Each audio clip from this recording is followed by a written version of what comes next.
Good morning students. आज हम लोग केमिस्ट्री का रिवीजन क्लास करेंगे। शुरू से लेकर अंत तक कौन कौन से हम लोगों ने चीज़ को पढ़ा उसको समझने का प्रयास करेंगे। तो चलिए हम लोग स्टार्ट करते हैं। पाठ का नाम है रासायनिक अभिक्रियाएं एवं समीकरण, केमिकल रिएक्शंस एंड इक्वेशंस। इसमें सबसे पहले हम लोग सीखेंगे कि रासायनिक अभिक्रिया क्या है। तो इसका आंसर होगा कि जब कोई अकेला दो या दो से अधिक पदार्थ आपस में अभिक्रिया करते हैं तो एक नए पदार्थ का निर्माण होता है, जिसे रासायनिक अभिक्रिया कहते हैं। जब कोई अकेला दो या दो से अधिक पदार्थ आपस में अभिक्रिया करते हैं तो एक नए पदार्थ का निर्माण होता है, जिसे रासायनिक अभिक्रिया कहते हैं। रासायनिक अभिक्रिया मान लीजिए लिखा मैंने CaO प्लस CO2 CaCO3। तो रासायनिक अभिक्रिया के बाएं वाले पक्ष को अभिकारक, रासायनिक अभिक्रिया के बाएं वाले पक्ष को अभिकारक और दाएं वाले पक्ष को उत्पाद कहा जाता है। रासायनिक अभिक्रिया के बाएं वाला पक्ष अभिकारक और दायां वाला पक्ष उत्पाद कहलाता है। रासायनिक अभिक्रिया के मुख्यतः 10 प्रकार हैं, जिसमें पहला है संयोजन अभिक्रिया। संयोजन अभिक्रिया में क्या होता है कि दो अभिकारक आपस में अभिक्रिया करके एकल उत्पाद का निर्माण करते हैं। वैसी रासायनिक अभिक्रिया जिसमें दो या दो से अधिक अभिकारक आपस में अभिक्रिया करके एक नए उत्पाद का निर्माण करते हैं, उसे संयोजन या संश्लेषण अभिक्रिया कहते हैं। दूसरा है वियोजन या अपघटन अभिक्रिया। वैसी रासायनिक अभिक्रिया जिसमें कोई एकल उत्पाद दो या दो से अधिक अभिकारकों में विभक्त हो जाता है, उसे वियोजन या अपघटन अभिक्रिया कहते हैं। मान लीजिए मैंने लिखा CaCO3, इसको गर्म किया गया तो CaO प्लस CO2 दो अभिकारक में विभक्त हो गया।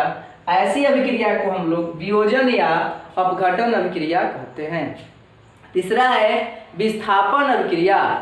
वैसी रासायनिक अभिक्रिया जिसमें अधिक अभिक्रियाशील धातु कम अभिक्रियाशील धातु के लवण घोल से कम अभिक्रियाशील वाले धातु को अलग कर देता है, उसे विस्थापन या एकल विस्थापन अभिक्रिया कहते हैं।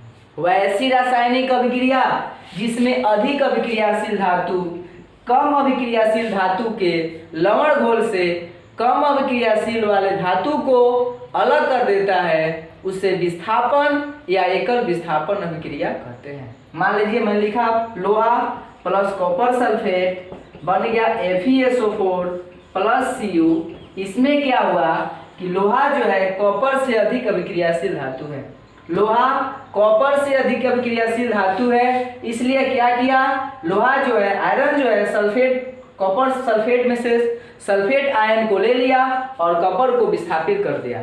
इस तरह की अभिक्रिया को हम लोग विस्थापन अभिक्रिया कहते हैं। अगला है द्विविस्थापन या उभय विस्थापन अभिक्रिया। वैसी रासायनिक अभिक्रिया जिसमें आपस में आयनों का आदान प्रदान हो। वैसी रासायनिक अभिक्रिया जिसमें आपस में आयनों का आदान प्रदान हो, उसे द्विविस्थापन या उभय विस्थापन अभिक्रिया कहते हैं।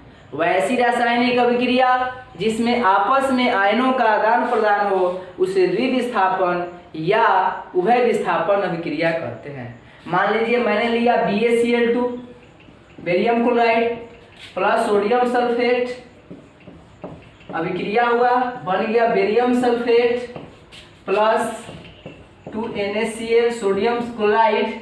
इसमें क्या हुआ, बेरियम पर प्लस क्लोरीन पर माइनस, सोडियम पर प्लस सल्फेट पर माइनस, बेरियम का प्लस और सल्फेट का माइनस, ये दोनों आपस में अभिक्रिया करके बेरियम सल्फेट बना दिया, इस पर प्लस और इस पर माइनस। उस तरह से सोडियम पर सल्फेट और क्लोरीन पर माइनस, ये बना दिया सोडियम क्लोराइड। इस तरह आपस में आयनों का आदान प्रदान हो गया। तो वैसी रासायनिक अभिक्रिया जिसमें आपस में आयनों का आदान प्रदान होता है, उसे द्विविस्थापन या उभय विस्थापन अभिक्रिया कहते हैं। अगला है अवक्षेपण अभिक्रिया। जब दो विलयनों को आपस में मिलाते हैं तो एक सफेद रंग के पदार्थ का निर्माण होता है जो अघुलनशील होता है, उसे हम अवक्षेप कहते हैं। क्योंकि जिस रासायनिक अभिक्रिया में अवक्षेप का निर्माण होता है उसे अवक्षेपण अभिक्रिया कहते हैं। जब दो विलयनों को आपस में मिलाते हैं तो एक सफेद रंग के पदार्थ का निर्माण होता है जो अघुलनशील होता है, उसे हम अवक्षेप कहते हैं। चूंकि जिस रासायनिक अभिक्रिया में अवक्षेप का निर्माण होता है उसे अवक्षेपण अभिक्रिया कहते हैं। मान लीजिए दो विलयन इसी को ले लेते हैं, ए विलयन है, ए भी विलयन है, अभिक्रिया किया, ए सॉलिड रूप में अघुलनशील पदार्थ बना दिया और ए भी एक्यू के रूप में बना दिया। जब दो विलयनों को आपस में मिलाएं तो एक सफेद रंग के पदार्थ का निर्माण हुआ जो अघुलनशील हुआ, इसे हम अवक्षेप कहते हैं। और जिस रासायनिक अभिक्रिया में अवक्षेप का निर्माण होता है उसे अवक्षेपण अभिक्रिया कहते हैं। अगला है ऑक्सीकरण या उपचयन अभिक्रिया। वैसी रासायनिक अभिक्रिया जिसमें ऑक्सीजन का योग और हाइड्रोजन का ह्रास होता है उसे ऑक्सीकरण अभिक्रिया कहते हैं। वैसी रासायनिक अभिक्रिया जिसमें ऑक्सीजन का योग और हाइड्रोजन का ह्रास हो उसे ऑक्सीकरण अभिक्रिया कहते हैं। जैसे मान लीजिए मैंने लिया मैग्नीशियम और ऑक्सीजन, दोनों के बीच में रिएक्शन कराया, बना मैग्नीशियम ऑक्साइड। तो इसमें क्या हो गया, ऑक्सीजन का योग है। तो जिस अभिक्रिया में ऑक्सीजन का योग हो और हाइड्रोजन का ह्रास हो, वैसी रासायनिक अभिक्रिया जिसमें ऑक्सीजन का योग और हाइड्रोजन का ह्रास हो उसे ऑक्सीकरण या उपचयन अभिक्रिया कहते हैं। ऑक्सीकरण और इसी का नाम है उपचयन। अगला है अवकरण या अपचयन अभिक्रिया। अवकरण या अपचयन अभिक्रिया। अपचयन वैसी रासायनिक अभिक्रिया जिसमें हाइड्रोजन का योग और ऑक्सीजन का ह्रास हो उसे अपचयन या अवकरण अभिक्रिया कहते हैं। वैसी रासायनिक अभिक्रिया जिसमें हाइड्रोजन का योग और ऑक्सीजन का ह्रास हो उसे अवकरण या अपचयन अभिक्रिया कहते हैं। मैंने एक लिया समीकरण, copper oxide plus hydrogen Cu plus H2O, अर्थात इसमें ऑक्सीजन का योग हो रहा है, इसलिए ये अवकरण या अपचयन अभिक्रिया है। अगला है ऊष्माक्षेपी। ऊष्माक्षेपी अभिक्रिया। ऊष्माक्षेपी अभिक्रिया वैसी रासायनिक अभिक्रिया जिसमें ऊष्मा का उत्सर्जन होता है उसे ऊष्माक्षेपी अभिक्रिया कहते हैं। और वैसी रासायनिक अभिक्रिया जिसमें ऊष्मा का अवशोषण होता है उसे ऊष्माशोषी अभिक्रिया कहते हैं। ऊष्माशोषी, ऊष्मा का उत्सर्जन होगा तो ऊष्माक्षेपी और ऊष्मा का अवशोषण होगा तो ऊष्माशोषी। इसका एक एग्जाम्पल समझ लेते हैं। मान लीजिए ग्लूकोज जो है ऑक्सीजन से रिएक्शन किया, C6H12O6 plus 6O2 6CO2 plus 6H2O plus ऊर्जा। यह शोषण का इक्वेशन है, शोषण का समीकरण है। यहाँ प्लस ऊर्जा निकल रहा है इसलिए हो जाएगा ऊष्माक्षेपी। और इसी को जब मैंने लिख दिया 2Na प्लस O2 प्लस ऊष्मा 2NO, अर्थात ऊष्मा का अवशोषण हो रहा है, इसलिए यह अभिक्रिया जो होगी ऊष्माशोषी है। ये ऊष्माशोषी अभिक्रिया है और ये जो है ऊष्माक्षेपी अभिक्रिया है। ऊष्माक्षेपी अभिक्रिया। इसके बाद आता है प्रकाश रासायनिक अभिक्रिया। वैसी रासायनिक अभिक्रिया जो प्रकाश की उपस्थिति में घटित होती है उसे प्रकाश रासायनिक अभिक्रिया कहते हैं। वैसी रासायनिक अभिक्रिया जो प्रकाश की उपस्थिति में घटित होती है उसे प्रकाश रासायनिक अभिक्रिया कहते हैं। मैंने लिख दिया एल्युमिनियम क्लोराइड, सिल्वर क्लोराइड, ये प्रकाश की उपस्थिति में अभिक्रिया किया और दो पार्ट में टूट गया, सिल्वर में और क्लोरीन में। तो ऐसी रासायनिक अभिक्रिया को हम लोग प्रकाश रासायनिक अभिक्रिया कहते हैं। प्रकाश रासायनिक अभिक्रिया कहते हैं। तो वैसी रासायनिक अभिक्रिया जो प्रकाश की उपस्थिति में घटित होती है उसे प्रकाश रासायनिक अभिक्रिया कहते हैं। इसके बाद आता है उदासीनीकरण अभिक्रिया। वैसी रासायनिक अभिक्रिया जिसमें अम्ल और क्षार आपस में अभिक्रिया करके लवण और जल का निर्माण करता है। जब कोई अम्ल किसी क्षार के साथ अभिक्रिया करता है तो लवण और जल का निर्माण करता है, उसे उदासीनीकरण अभिक्रिया कहते हैं। अम्ल और क्षार, अम्ल प्लस क्षार जब अभिक्रिया करेगा तो लवण और जल का निर्माण करेगा। अम्ल और क्षार आपस में अभिक्रिया करके लवण और जल का निर्माण करते हैं, उसे उदासीनीकरण अभिक्रिया कहते हैं। मान लीजिए मैंने कोई अम्ल लिया, HCl एक अम्ल है और NOH एक क्षार है। HCl प्लस NaOH अभिक्रिया किया, बन गया NaCl प्लस H2O। तो इस तरह की अभिक्रिया को हम लोग उदासीनीकरण अभिक्रिया कहते हैं। तो वैसी रासायनिक अभिक्रिया जिसमें अम्ल क्षार के साथ अभिक्रिया करता है तो लवण और जल का निर्माण करता है, उसे उदासीनीकरण अभिक्रिया कहते हैं। इसके बाद है रासायनिक अभिक्रिया की विशेषताएं क्या क्या है।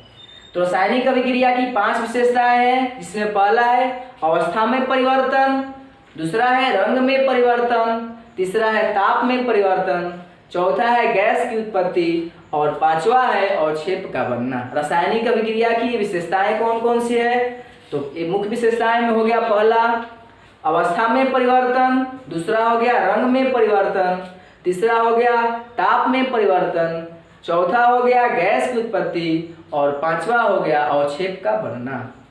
इसके बाद है रासायनिक समीकरण क्या है। किसी रासायनिक अभिक्रिया में अभिकारक के तत्व और उत्पाद के तत्व को संकेत या सूत्र के माध्यम से संक्षिप्त निरूपण करना ही रासायनिक समीकरण कहलाता है। किसी रासायनिक अभिक्रिया में अभिकारक के तत्वों और उत्पाद के तत्वों को किसी संकेत या सूत्र के माध्यम से संक्षिप्त लिखना ही या संक्षिप्त निरूपण करना ही रासायनिक समीकरण कहलाता है। और रासायनिक समीकरण में जो तीर का चिन्ह होता है, जो एरो का चिन्ह होता है, यह रासायनिक समीकरण की दिशा को या रासायनिक अभिक्रिया की दिशा को व्यक्त कराता है। इसके बाद है संतुलित रासायनिक समीकरण क्या है। तो वैसी रासायनिक समीकरण जिसमें अभिकारक के तत्वों की परमाणु संख्या उत्पाद के तत्वों की परमाणु संख्या के बराबर होती है, उसे संतुलित रासायनिक समीकरण कहते हैं। मान लीजिए मैंने लिया इसी को ही, इसमें सब परमाणु संख्या H एक है, यहाँ भी H एक और एक, H की परमाणु संख्या 2 है तो यहाँ भी H की परमाणु संख्या 2 हो गया। Cl की परमाणु संख्या 1 है तो यहाँ भी Cl की परमाणु संख्या 1 है। Na की परमाणु संख्या 1 है, Na की परमाणु संख्या 1 है। ऑक्सीजन की परमाणु संख्या 1 है तो यहाँ भी ऑक्सीजन की परमाणु संख्या 1 है। तो इस तरह की समीकरण को हम लोग बोलेंगे संतुलित रासायनिक समीकरण।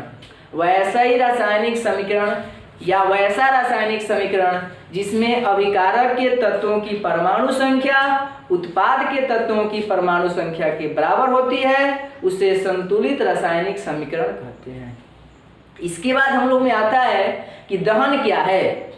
किसी पदार्थ को वायु की उपस्थिति में जलाने की प्रक्रिया दहन कहलाती है।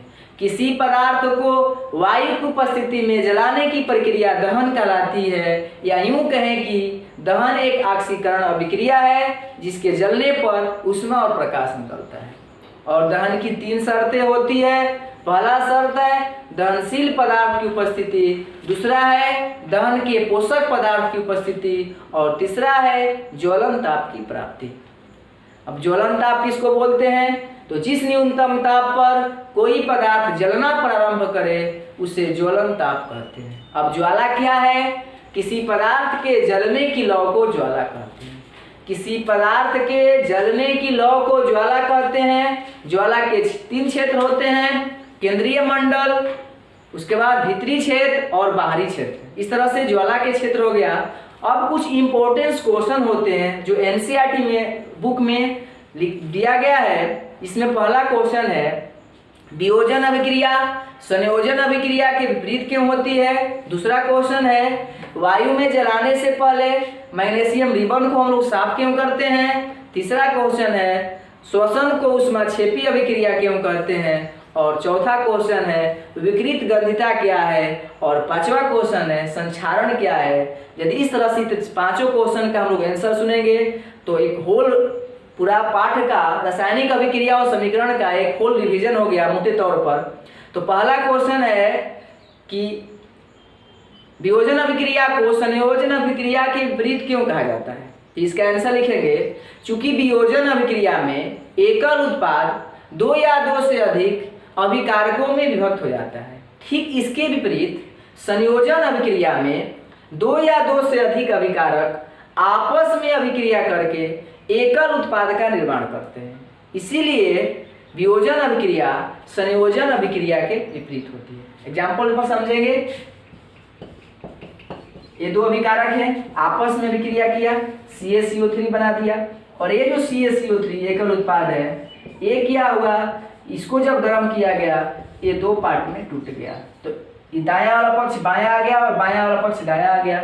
इस तरह से हम समझते हैं कि वियोजन अभिक्रिया जो है संयोजन अभिक्रिया के विपरीत होती है। वियोजन अभिक्रिया में एकल उत्पाद दो या दो से अधिक अभिकारक में टूट जाता है, और ठीक इसके विपरीत संयोजन अभिक्रिया में दो या दो से अधिक अभिकारक आपस में विक्रिया करके एकल उत्पाद का निर्माण करते हैं। अगला क्वेश्चन है, वायु में जलाने से पहले मैग्नीशियम रिबन को साफ क्यों करते हैं? इसका आंसर होगा कि जो मैग्नीशियम जो है यह वायु के सीधे संपर्क में आता है तो मैग्नीशियम ऑक्साइड की परत बना लेता है। मैग्नीशियम ऑक्साइड की परत बना लेगा। मैग्नीशियम को सीधे वायु के संपर्क में आने से मैग्नीशियम ऑक्साइड की परत का निर्माण होता है। मैग्नीशियम ऑक्साइड की परत से बचने के लिए ही इसे हम लोग रेगमार से साफ करते हैं। अगला क्वेश्चन है कि श्वसन को ऊष्माक्षेपी अभिक्रिया क्यों कहते हैं? तो इसका आंसर होगा कि जब हम भोजन ग्रहण करते हैं तो पाचन क्रिया के दौरान भोजन के कण छोटे छोटे टुकड़ों में विभक्त हो जाते हैं और शरीर की कोशिकाओं में जाकर ग्लूकोज के रूप में संचित हो जाते हैं, और जब हम सांस छोड़ते हैं उस समय यह ग्लूकोज ऊर्जा के रूप में विमोचन होता है। क्योंकि हम जानते हैं कि जिस रासायनिक अभिक्रिया में ऊर्जा का विमोचन होता है उसे ऊष्माक्षेपी अभिक्रिया कहते हैं, इसलिए श्वसन एक ऊष्माक्षेपी अभिक्रिया है। इतना ही, और अगले वीडियो में दो चार क्वेश्चन बचा है, उस क्वेश्चन को अगले वीडियो में लोग देखने का प्रयास करेंगे। इस तरह से पूरे पार्ट का रिवीजन हुआ। मोटे तौर पर आप लोग बारीकी से वीडियो को देखिएगा, समझने का प्रयास कीजिए, और हमारे चैनल को लाइक करें, शेयर करें, सब्सक्राइब करें, और इसके साथ साथ कंपटीशन का भी वीडियो प्रोवाइड किया जा रहा है। यदि आपसे कोई बड़ा भाई है तो उसको फॉरवर्ड कीजिए, क्योंकि ताकि कंपटीशन का माहौल भी बना रहे, कंपटीशन का भी तैयारी होते रहे।